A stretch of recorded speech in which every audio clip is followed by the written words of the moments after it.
رات کی تاریکی میں ان کے ارد گرد روشنی ہی روشنی نظر آ رہی ہے، اور یہ نور کا حالہ نظر آ رہا ہے، اور وہ مستغرق ہے۔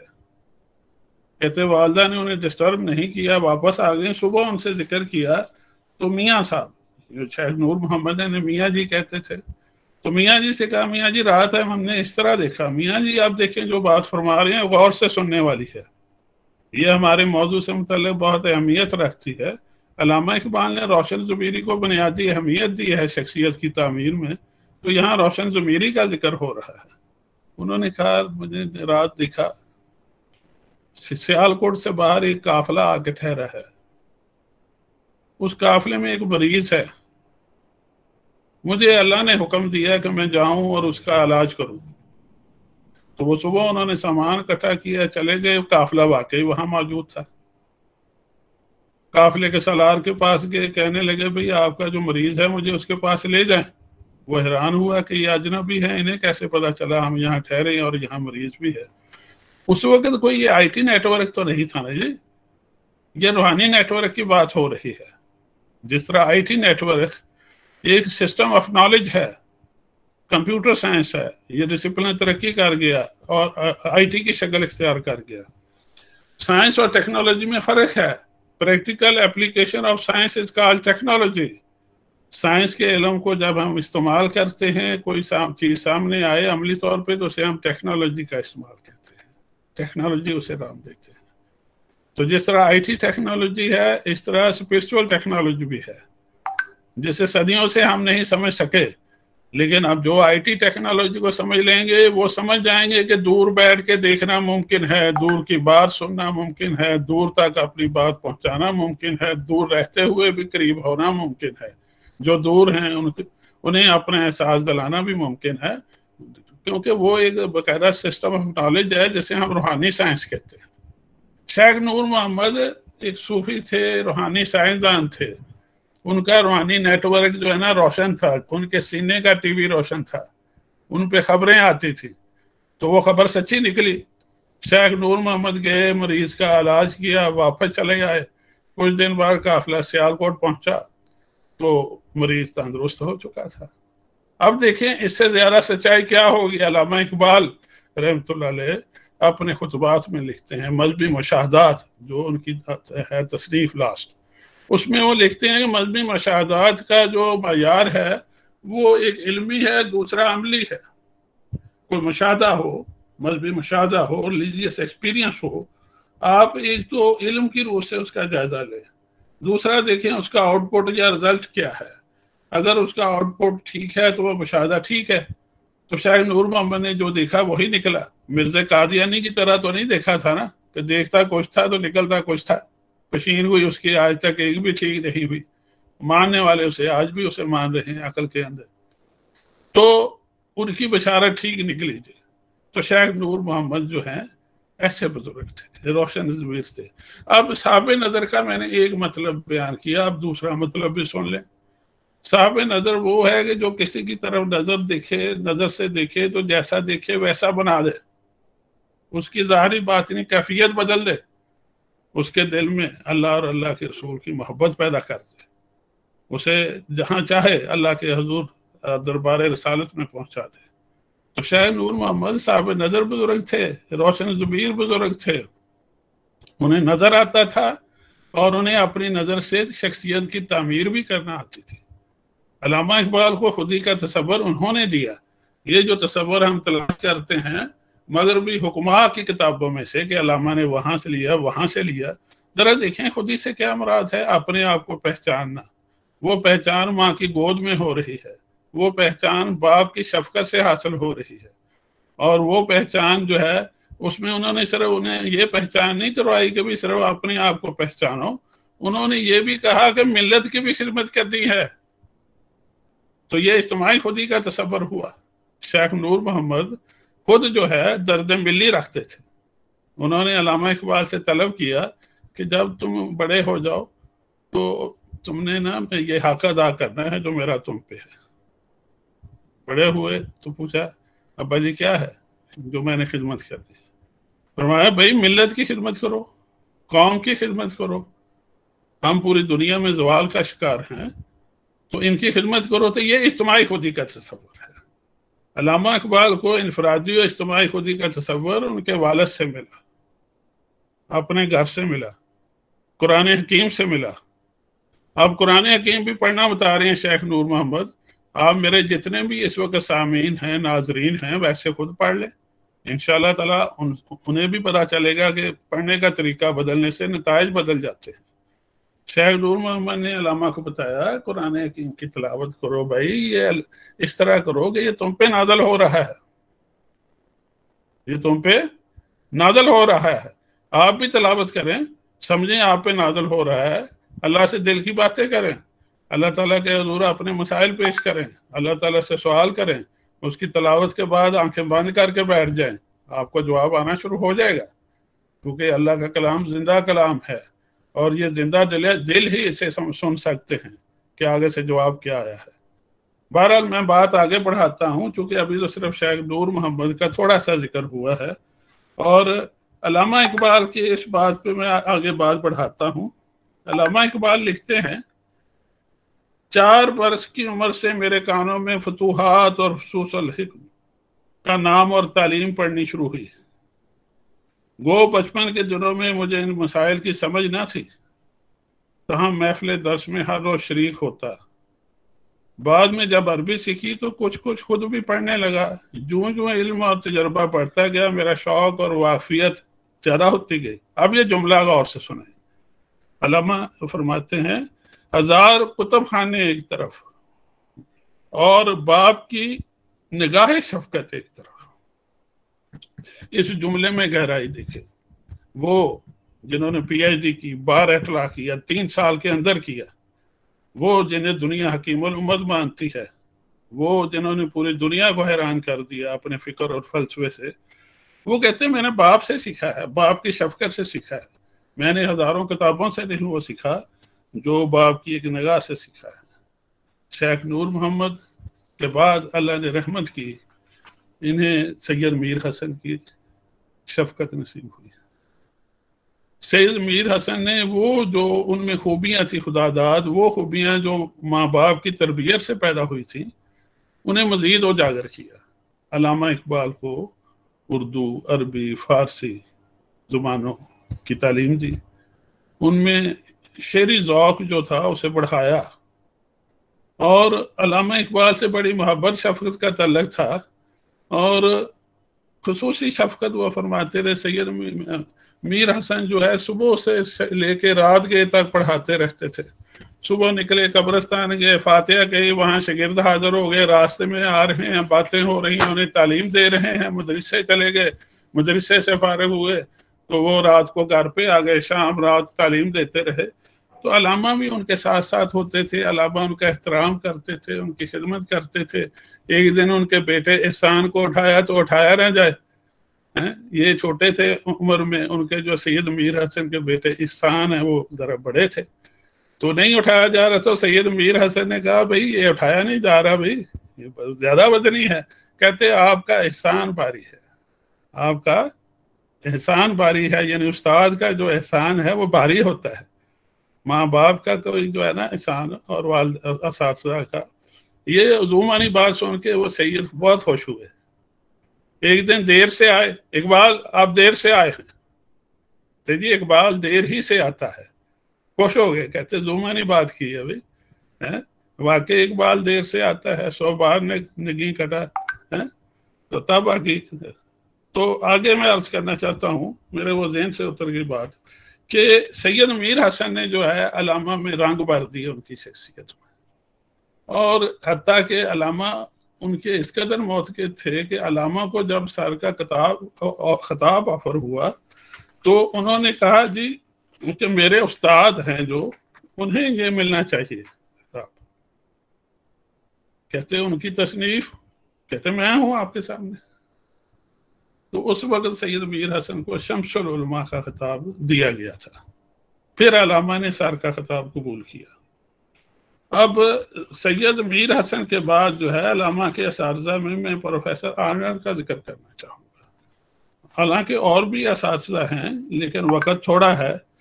اس میں میں ایک اور بات عرض کرنا چاہوں گا کہ علامہ کی شخصیت میں جو ان کے والد نے کردار کیا، ان کی والدہ کا بھی بڑا کردار تھا. امام بھی یا امام بی گھر میں رہتی، خدمت کرتی، لوگوں کی گلی محلے کی خبر لیتی، لوگوں کے جھگڑوں کے فیصلے کرتی، اور کہیں دیکھتی کہ کوئی غریب بچیاں ہیں تو انہیں اڈاپٹ کر لیتی تھی، ان کی تعلیم کرتی، تربیت دیتی، اور ان کی شادی کرتی، جہیز بناتی، رخصت کرتی. اور وہ بچیاں اتنا اٹیچ ہو جاتی تھی کہ شادی کے بعد جو ہے میکا سمجھتی تھی، علامہ اقبال کے گھرانے کو میکا سمجھتی تھی، اور ساری عمر وہاں آتی رہتی تھی. تو شیخ نور محمد علامہ اقبال نے رموز بے خودی میں ایک واقعہ بیان کیا ہے. کہتے ایک بار ایک سائل دروازے پہ آیا، بار بار سائل نے آواز لگائی، مجھے غصہ آ گیا، میں نے جا کے اسے جو مارا تو اس کا جو کاسا تھا نیچے گر گیا. تو میرے والد کو پتہ چلا تو بہت ہی شرمندہ ہوئے، کہنے لگے تم قیامت والے دن مجھے شرمندہ کرو گے. اب دیکھیں کہ تربیت کیسی ہے، یہ خودی کی تعمیر نہیں تو اور کیا ہے. مجھے حیرت ہوتی ہے ان مفکرین پہ جو علامہ اقبال کا جو تصور خودی ہے بہت دور جا کے جو ہے نا مغربی حکماں کی کتابوں سے تلاش کر کے دعوے کرتے ہیں علامہ نے یہ تصور فلاں سے لیا، فلاں سے لیا. بھی سادہ سا تصور ہے، ماں باپ نے دیا، شیخ نور محمد نے دیا، سید میر حسن نے دیا. آگے پروفیسر جو آرنلڈ ہیں، جی میں اب ان کا عرض کرتا ہوں. پروفیسر آرنلڈ بھی بہت ہی اچھی شخصیت ہیں، انہوں نے علامہ اقبال کی زندگی میں بہت اعلیٰ کردار ادا کیا. علامہ اقبال جو ہے تاحیات ان سے جب تک یہ پروفیسر آرنلڈ زندہ رہے رابطے میں رہے. پروفیسر آرنلڈ جو ہے یہ مستشرق تھے، مشرقی علوم کے ماہر تھے. اس کے علاوہ یہ بہت سی زبانوں پہ مہارت رکھتے تھے. پروفیسر آرنلڈ جرمن، اطالوی، فرانسیسی، روسی، ولندیزی، پرتگالی، ہسپانوی، عربی، فارسی، سنسکرت، سبھی زبانوں میں مہارت رکھتے تھے. یہ 1888 میں 1888 میں ایم اے او کالج علی گڑھ میں اور 1898 میں گورنمنٹ کالج لاہور میں فلسفے کے پروفیسر مقرر ہوئے. میں جو یہ انفیکشن فگر پہ زیادہ نہیں جاؤں گا، میں توجہ دینا چاہتا ہوں کنسیپٹ پہ کہ ہمارے کنسیپٹ کلیئر ہوں کہ شخصیت کے تشکیلی عناصر کیا ہیں، ہم اپنی شخصیت سازی کیسے کر سکتے ہیں. یہ فیکشن فگر جو کتابوں میں ہے. بہرحال میں پروفیسر آرنلڈ کے بارے میں جو ہے نا مختصر سے عرض کرتا ہوں کہ پروفیسر آرنلڈ جب علامہ نے ایم اے فلسفہ کیا پنجاب یونیورسٹی میں تو یہاں فلسفے کے پروفیسر تھے. جب یہ چلے گئے ادھر انگلینڈ واپس تو علامہ بھی 1905 میں پیچھے چلے گئے، 3 سال وہاں رہے 1908 تک. اور وہاں بھی پروفیسر آرنلڈ کی رہنمائی میں انہوں نے پی ایچ ڈی بار اخلاق کی تعلیم حاصل کی. اور پروفیسر آرنلڈ جو ہے ان کے بارے میں 1-2 باتیں عرض کروں گا تو اس سے واضح ہو جائے گا کہ ان کا علامہ اقبال کی شخصیت سازی میں کیا کردار ہے. سید شبلی نعمانی بھی شاگرد رہے ہیں پروفیسر آرنلڈ کے. وہ لکھتے ہیں ایک بار طے ہو گیا کہ پروفیسر آرنلڈ جو ہیں میں انہیں عربی سکھاؤں گا، وہ مجھے فرینچ لینگویج سکھائیں گے. طے یہ ہو گیا کہ پروفیسر آرنلڈ جو ہیں روزانہ صبح میرے گھر تشریف لایا کریں گے 6 بجے. تو وہ صبح گھر آ جاتے تھے 6 بجے، مجھے پڑھاتے تھے، میں عربی سکھاتا تھا. ایک دن 5 منٹ لیٹ ہو گئے، میں نے دیکھا تو بھاگے آ رہے ہیں. آتے ہی کہا بھائی آج مجھے 5 منٹ لیٹ ہو گیا ہوں، آپ مجھے جو چاہیں سزا دے دیں، میں لیٹ ہو گیا. انہیں اتنا احساس تھا 5 منٹ لیٹ ہونے کا. سید شبلی نعمانی لکھتے ہیں کہ ایک بار میں پروفیسر آرنلڈ کے ساتھ بحری جہاز پہ سفر کر رہا تھا. سفر کے دوران جو ہے ایک بحری جہاز کا انجن فیل ہو گیا، جہاز ڈوبنے کو تھا، سبھی ادھر ادھر بھاگ رہے تھے. مجھے بھی خبر ہوئی، میں بہت پریشان ہوا، کیپٹن پریشان، ہر کوئی اپنی جان بچانے کی فکر میں. تو میں پروفیسر آرنلڈ کی طرف گیا کہ انہیں بھی آگاہ کروں. وہ نظر نہیں آ رہے کہیں ادھر ادھر کہ بھئی اپنا بچاؤ کر لو، مر رہے ہیں ہم سب. دیکھا تو پروفیسر آرنلڈ اپنے کمرے میں بیٹھے مطالعہ کر رہے تھے، بالکل بے فکر تھے. کہتے کیوں جی آپ کو کوئی فکر نہیں، جہاز ڈوب رہا ہے تو آپ یہ کتاب پڑھ رہے ہیں. انہوں نے کہا بھائی مرنا ہی ہے تو میں چاہتا ہوں کہ تعلیم حاصل کرتے ہوئے مروں، اسٹڈی کرتے ہوئے مروں. دیکھیں حضور صلی اللہ علیہ وسلم نے فرمایا کہ ماں کی گود سے لے کے قبر تک علم حاصل کرو، اس پہ جس نے بھی عمل کیا وہ کامیاب ہوا. پروفیسر آرنل اس پہ عمل کر رہے ہیں. اب یہی اسپرٹ دیکھیں علامہ اقبال میں پیدا ہو گئی. علامہ اقبال رحمۃ اللہ علیہ اپنے گھر میں نا اسٹڈی کر رہے ہیں, زلزلہ آ گیا. علی بخش نے دوڑ لگا دی, ادھر بھاگ رہا ہے ادھر بھاگ رہا ہے. علامہ اقبال ذرا بھی مشوش نہیں ہوئے, پریشان نہیں ہوئے, صرف ادھر دیکھا علی بخش کی طرف, کہنے لگے علی بخش وہ سیڑھیوں کے نیچے کھڑے ہو جاؤ, اور پڑھتے رہے. زلزلہ پھر اسی طرح فرد ہوا. اب دیکھیں کہ یہ ذوق علامہ اقبال کو کیسے حاصل ہوا, نبی کریم رؤوف الرحیم صلی اللہ علیہ وآلہ وسلم سے. اس کا پھر انہوں نے عملی نمونہ اپنے استاد میں دیکھا, پروفیسر آرنل. انہوں نے اپنے پروفیسر آرنل سے صرف فلسفے کی تعلیم حاصل نہیں کی, زندگی گزارنے کا ذوق بھی حاصل کیا, سلیقہ بھی حاصل کیا, ان کی اچھی اچھی عادتیں بھی دیکھی. پروفیسر آرنل جو ہے یہ اسلامی لباس پہنتے تھے, اور ان کی عادتیں ساری مسلمانوں جیسی تھیں. انہیں دیکھ کے کوئی کہہ ہی نہیں سکتا تھا کہ یہ جو ہے نا نان مسلم ہے پروفیسر آرنل. اور نالج میں, اسلامیات کے نالج میں اتنے ماہر تھے کہ انسائکلوپیڈیا آف اسلام بنانے میں ان کی ڈیوٹی لگائی گئی. انہیں پھر preaching of Islam, history of Islam لکھنے کی ڈیوٹی دی گئی. 9 سال انہوں نے کام کیا اور کتاب پریچنگ آف اسلام لکھی. اور سر سید احمد خان نے وہ کتاب دیکھی, کہتے کام ہمارا تھا مسلمانوں کا, کیا پروفیسر آرنل نے. اور اس کا جو ہے نا پریچنگ آف اسلام کا ترجمہ بھی شامل ہو چکا ہے. اب یہ دیکھیں کہ یہ پروفیسر آرنل کے بعد میں آپ ذکر کرتا ہوں, ایک ہے ہماری فیس ٹو فیس لرننگ. ہم جب جاتے ہیں کسی اسکول میں, کالج میں, مدرسے میں, فیس ٹو فیس لرننگ ہوتی ہے, اسے کہتے ہیں فارمل ایجوکیشن. ایک ہوتی ہے کسی کالج اسکول نہیں جاتے, گھوم پھر کے کہیں سے سیکھ لیا, کوئی روایتی انداز سے نہیں سیکھا, وہ ہوتی ہے مطلب انفارمل ایجوکیشن. ایک ہوتی ہے دونوں سسٹم ملا کے ایک سسٹم بنا دیا, کچھ ریگولر ایجوکیشن کا سسٹم ہے, کچھ ارریگولر کا, اسے نان فارمل ایجوکیشن کہتے ہیں. جیسے علامہ اقبال اوپن یونیورسٹی تعلیم دیتی ہے, فاصلاتی تعلیم, کچھ لیکچر, کوئی کتابیں, کوئی نوٹس. جس طرح یہ فاصلاتی تعلیم ہوتی ہے میرے بھائی, یہ جو ہے عصری علوم میں, روحانی دنیا میں بھی ایک تو ہوتی ہے فیس ٹو فیس لرننگ. کہیں مرید ہو گئے فیس ٹو فیس, پیر صاحب کے پاس رہے, تعلیم تربیت پائی, پیر صاحب کا اور مرید کا زمانہ ایک ہی ہے. دوسری ہوتی ہے فاصلاتی تعلیم روحانی دنیا میں. میں روحانی تعلیم کے حوالے سے عرض کر رہا ہوں. وہ جو فاصلاتی تعلیم ہے اس میں لازمی نہیں پیر مرید کا زمانہ ایک ہو, لازمی نہیں کہ وہ دونوں کا جو ہے نا جی جائے مقام بھی ایک ہو. تو علامہ نے یہ جو روحانی دنیا میں جو فیس ٹو فیس لرننگ اپنے والد سے کی, فاصلاتی تعلیم مولانا روم سے حاصل کی. مولانا روم رحمۃ اللہ علیہ علامہ اقبال سے 670 سال پہلے ہوئے تھے.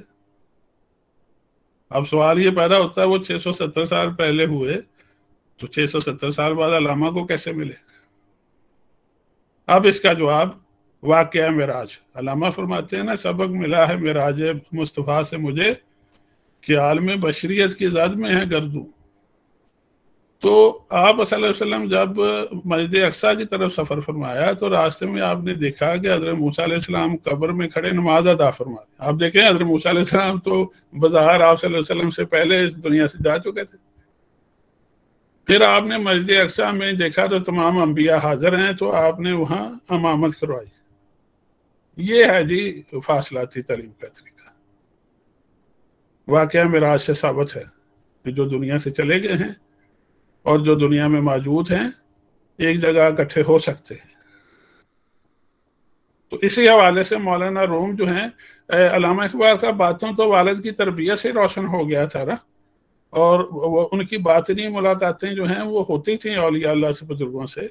تو علامہ سے بھی, علامہ کا مولانا روم سے رابطہ ہو گیا. تو مولانا روم سے علامہ اقبال باقاعدہ تعلیم و تربیت لیتے رہے.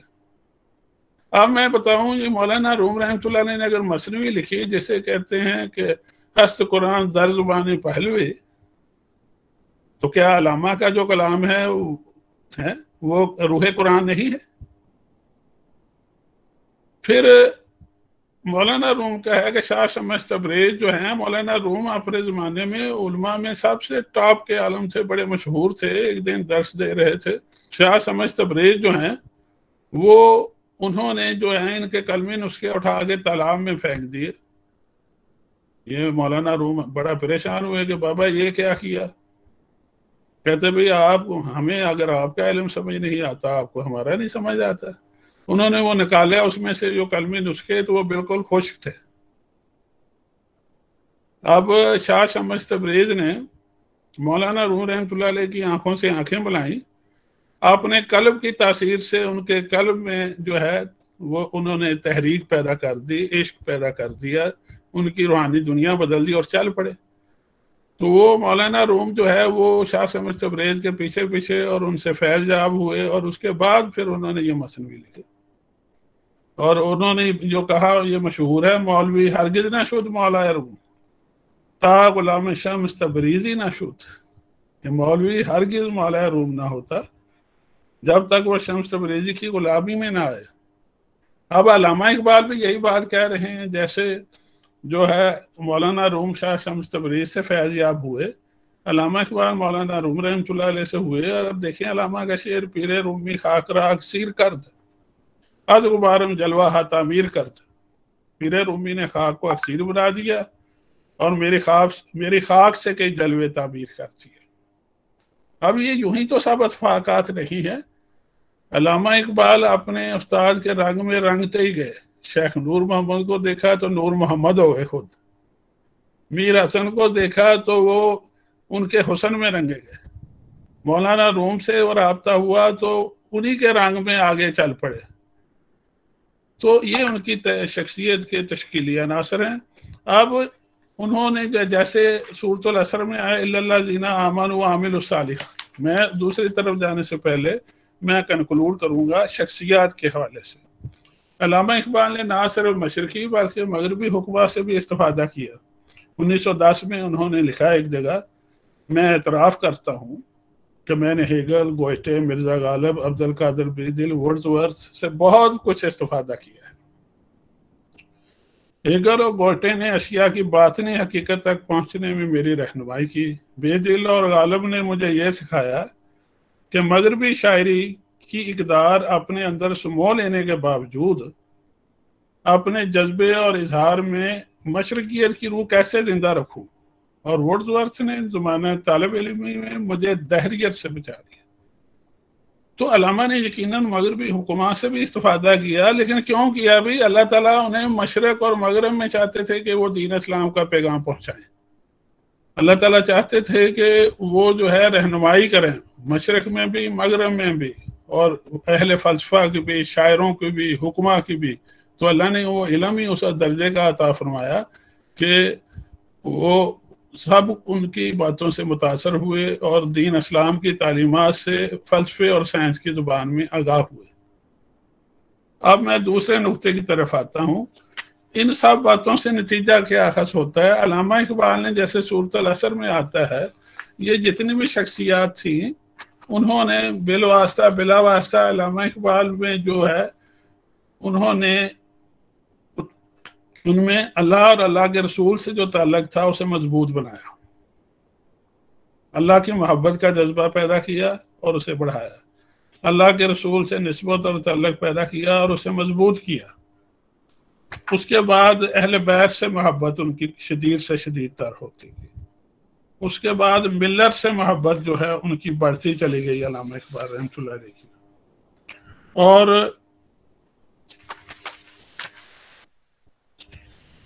علامہ اقبال کو کامیاب زندگی کا تصور ملا، کامیاب زندگی کیسے گزارنی ہے انہوں نے گزار کے بھی دکھائی۔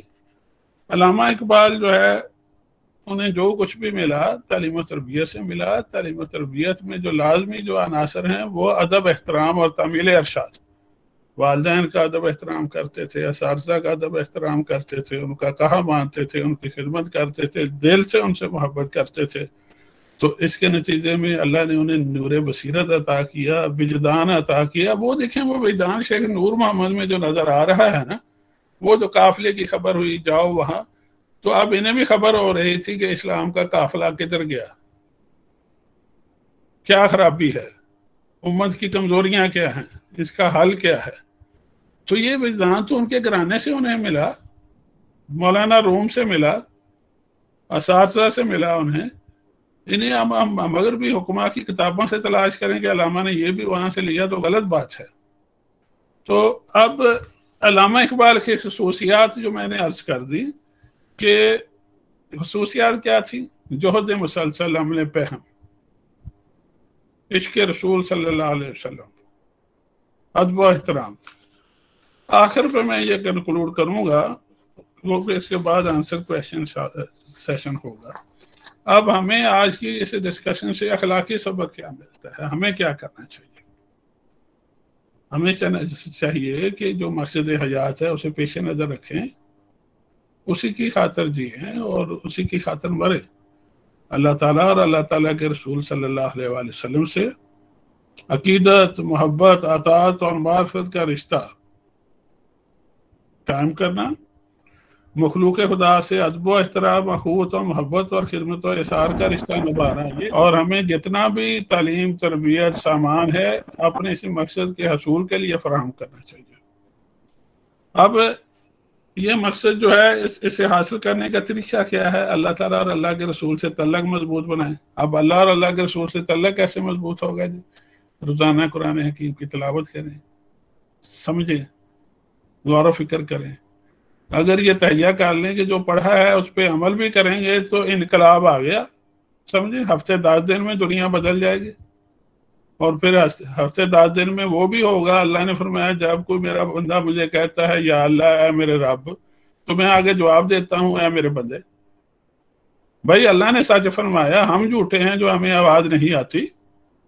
جب ہم اللہ کی مانیں گے، یہ تہیہ کر کے تلاوت کریں گے کہ آج جو پڑھا ہے آج سے ہی اس پہ عمل شروع کر دیں گے، تو دیکھیں چند دنوں میں کتنا انقلاب آتا ہے ہمارے اندر، دنیا بدل جائے گی. تو تلاوت کریں، یہ سمجھیں آپ پہ نازل ہو رہا ہے، اور یہ سمجھیں اس پہ عمل بھی کرنا ہے اور اسی دنیا میں رہنا ہے.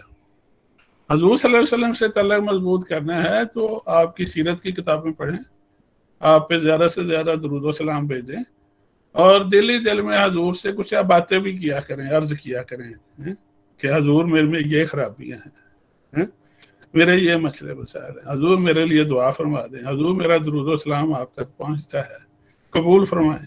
حضور یہ دنیا کا رزق تو ہے ہی ہے، یہ بھی زیادہ سے زیادہ عطا فرمائیں، یہ نعمتیں اس رزق سے زیادہ قیمتی ہیں. تو اس سے حضور سے تعلق مضبوط ہو جائے گا. نماز پنجگانہ ادا کریں. آپ کے مرشد اقبال جو ہیں یہ تہجد باقاعدگی سے ادا کرتے تھے، لندن میں بھی کہتے ہیں مجھے یہ نہیں چھوٹی نماز. روزانہ ذکر و فکر اور عبادت کے لیے وقت مخصوص کریں، ناغہ ہرگز نہ ہو. وقت اور جگہ کی پابندی کر کے دیکھیں، وہ جگہ آپ سے محبت کرے گی جس جگہ پہ بیٹھ کے روزانہ آپ ذکر کریں گے، اور فرشتے اس وقت اتریں گے آپ کے پاس آپ کا ذکر سننے کو. اور اللہ جو ہے آپ کے لیے وہ روشنی جو شیخ نور محمد کا ساتھ دیتی تھی، آپ کا بھی ساتھ دے گی. ہمیں چاہیے کہ بچوں سے اپنے فاصلے کم کریں. شیخ نور محمد ان پڑھ تھے، ناخواندہ تھے، لیکن دیکھیں کتنی اچھی تربیت کی انہوں نے اقبال کی اپنے بچوں کی. تو بچوں سے محبت کا رشتہ بنائیں، انہیں عملی طور پہ وہ بن کے دکھائیں جو آپ چاہتے ہیں ان سے کہ وہ بنیں. ہم بچوں کے سامنے جھوٹ بولیں گے، پھر انہیں کہیں گے سچ بولا کرو. ہم نماز کا وقت ہے، بچوں کے سامنے اٹھ کے نماز نہیں پڑھیں گے، پھر انہیں کہیں گے نماز پڑھا کرو. ہم بچوں کے سامنے وعدہ خلافی کریں گے اور پھر بچوں سے کہیں گے وعدہ خلافی نہیں کرتے، تو اچھے نتائج تو ہرگز نہیں آئیں گے. اساتذہ اور والدین کا احترام کرنا چاہیے، بزرگوں کا احترام کرنا چاہیے. اپنا تلاش کرتے رہیں کوئی بزرگ دانشور، کوئی صدق اور خلوص سے اللہ کے رسول کے چاہنے والے، ان کے پاس بیٹھا کریں، ان سے ریکویسٹ کیا کریں جناب حضرت ہمیں بھی بتائیں آپ نے زندگی گزاری ہے، ہمیں ہماری خامیوں سے آگاہ کریں، ہماری اصلاح کریں. تو الحمدللہ آج کا جو موضوع تھا شخصیت اقبال کے تشکیلی عناصر، اس میں میں نے شخصیت کو ڈیفائن کیا. اس کے تشکیلی عناصر میں نے بتایا شخصیات میں اساتذہ، والدین اور اساتذہ. اس کے بعد میں نے اس میں انسان کے جو ہیں سوچ، تصورات، نظریات، اس حوالے سے میں نے اعتقادات، اس حوالے سے باتیں کی ہیں. امید ہے کہ میں موضوع سے متعلقہ ضروری باتیں آپ جناب کے گوش گزار کر چکا ہوں. سامعین کا شکریہ کہ انہوں نے نہایت دلچسپی سے میری باتیں سنی.